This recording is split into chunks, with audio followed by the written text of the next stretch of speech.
లేకుండా చేసే ప్రక్రియలో భాగమే శివపార్వతి గారు, ఆధారాలు లేకుండా చేసే ప్రక్రియలో భాగమే ఈ ఫైల్ దహనం చేయడం, మాయం చేయడం.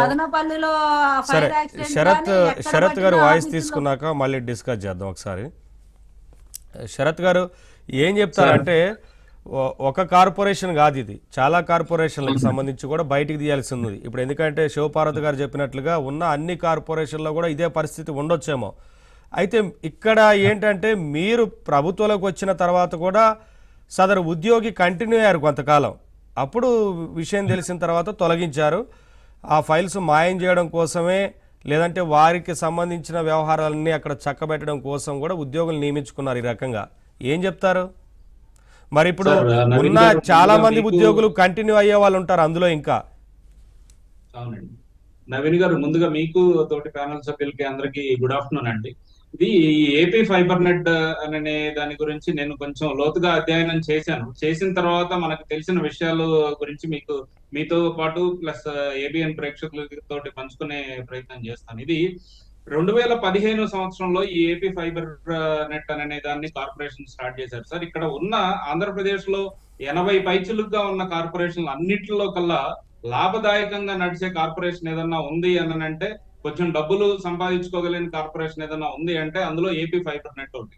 ఇదివరకు 2014కి ముందు ఎక్కడో అమెరికాలో లేదు అంటే లండన్ లో మాత్రమే ఇటువంటి టెక్నాలజీ ఉండేదండి. ట్రిపుల్ ప్లే టెక్నాలజీ అనేది, ఏదైతే టెలిఫోను, టీవీ, ఇంటర్నెట్ మూడిటితోటి కాంబినేషన్ తోటి వచ్చే ఒక టెక్నాలజీని ఇదివరకు బయట దేశాల్లో ఉండేదాన్ని ఇండియాలో ఫస్ట్ ఆఫ్ ఇట్స్ కైండ్ మనం ఇంపోర్ట్ చేసుకోవడం జరిగింది. ఇక్కడ తీసుకున్న తర్వాత అండర్ గ్రౌండ్ నుంచి మనం లైన్ లేస్తే ఖర్చు అవుతుంది అని అప్పుడు ప్రభుత్వం భావించి చంద్రబాబు నాయుడు గారు ఎలక్ట్రిక్ పోల్స్ కూడా ఎలాగో గవర్నమెంట్ కి సంబంధించినవి కాబట్టి పోల్ ద్వారా దగ్గర 24,000 కిలోమీటర్లు 24,000 కిలోమీటర్ల కేబుల్స్ వేయటం జరిగింది. ఆ వేసిన కిలోమీటర్ల కేబుల్ ద్వారా దగ్గర 10 లక్షల కుటుంబాలకి ఈ TV, telephone and internet connection ఇవ్వడం జరిగిందండి. వీటికి అయిన ఖర్చు ఇంక్లూడింగ్ హార్డ్వేర్ కావచ్చు, సెటప్ బాక్సులు కావచ్చు, అన్ని కలిపి అప్పట్లో 3,513 కోట్లు ఖర్చు అయింది. సో అప్పటికే ఇంకా కొంచెం హార్డ్వేర్ మొత్తం సమకూర్చుకున్నారు, విదేశాల నుంచి సెటప్ బాక్సులు తెచ్చుకున్నారు. రెడీ టు స్టార్ట్ మూమెంట్ లో ఉన్న సంస్థని కేబుల్ ఆపరేటర్స్ తోటి కూడా అందరితో మాట్లాడి జనాల్లో చైతన్యం తీసుకొచ్చి అందరికి ఇది ఏ విధంగా యూజ్ అవుతుంది, పిల్లలు కూడా ఈ ఇంటర్నెట్ ఉంటే ఏ విధంగా చదువుకోగలరు, ఏ విధంగా నాలెడ్జ్ పెంచుకోగలరు అని దూరదృష్టితోటి ఆలోచించి ఏర్పాటు చేసిన సంస్థ ఏదన్నా ఉంది అంటే అది ఏపీ ఫైబర్ నెట్ అన్నమాట. సో ఆ తర్వాత ఈ 10 లక్షల కనెక్షన్స్ ని పెంచుకోవడం కోసం మన కేబుల్ ఆపరేటర్స్ తోటి అందరు సహకారం తీసుకుంటే, దురదృష్టవశాత్తు మనకి 2019లో మన గవర్నమెంట్ అధికారంలోకి రాకపోవడం, ఆ తర్వాత ఈ ప్రభుత్వం అంతా ఒక సైకో పాలనలోకి వెళ్ళిపోవడం, అతను వచ్చేసరికి కేబుల్ ఆపరేటర్స్ అందరినీ బెదిరించటము, ఉన్న కనెక్షన్స్ కూడా కొన్ని పోయేటట్లుగా చేసుకొని ఫైనల్ గా 10 లక్షలు ఉండాల్సిన కనెక్షన్లు తీసుకొచ్చి 5 లక్షలకు చేశారు.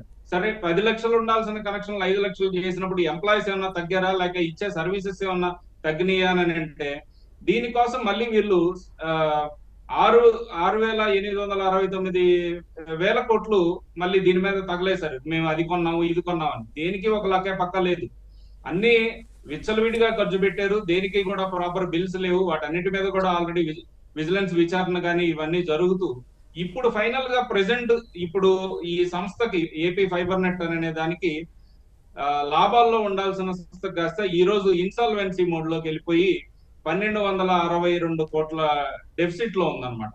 ఇది వీళ్ళు చేసిన నిర్వాహకం. దీంతో పాటుగా ఇందాక మీరు కానీ శివపార్వతి గారు అన్నట్లు 108 మంది ఉన్న ఎంప్లాయీస్ ని 40 లక్షలు మంత్లీ శాలరీస్ అంటే నెలకి 40 లక్షలు మాత్రం 108 మందికి చెల్లించే టైం కాస్త వీళ్ళు 1,360 మంది ఎంప్లాయీస్ ని తీసుకెళ్లారు. అంటే దగ్గర 10 రెట్లు ఎక్కువ చేసి, సరే 10 రెట్లు ఎక్కువ చేసినప్పుడు ఎంప్లాయీస్ ఎఫిషియన్సీతో పాటు వర్క్ పెరగాలి. 10 లక్షల కనెక్షన్స్ కాస్తే 1 కోటి కనెక్షన్లు అవ్వాలి. అవి తీసేస్తే 10 లక్షల నుంచి 5 లక్షలకు పోయినాయి. ఇక్కడ జీతభత్యాలు చూస్తే 40 లక్షలు ఉండాల్సింది 4 కోట్లకి. అంటే 10 లక్షల కనెక్షన్స్ కి సంబంధించినప్పుడే 100 మంది మెయింటైన్ చేసి ఆ ఉద్యోగులతో నడిపించిన సంస్థని అంతమంది ఉద్యోగులు ఇప్పుడు నియమించిన ఫైనల్ తర్వాత గా 5 కనెక్షన్లు లక్షలు పెరగకపోగా చేసేసి తగ్గడం 1360 మందికి చేశారండి.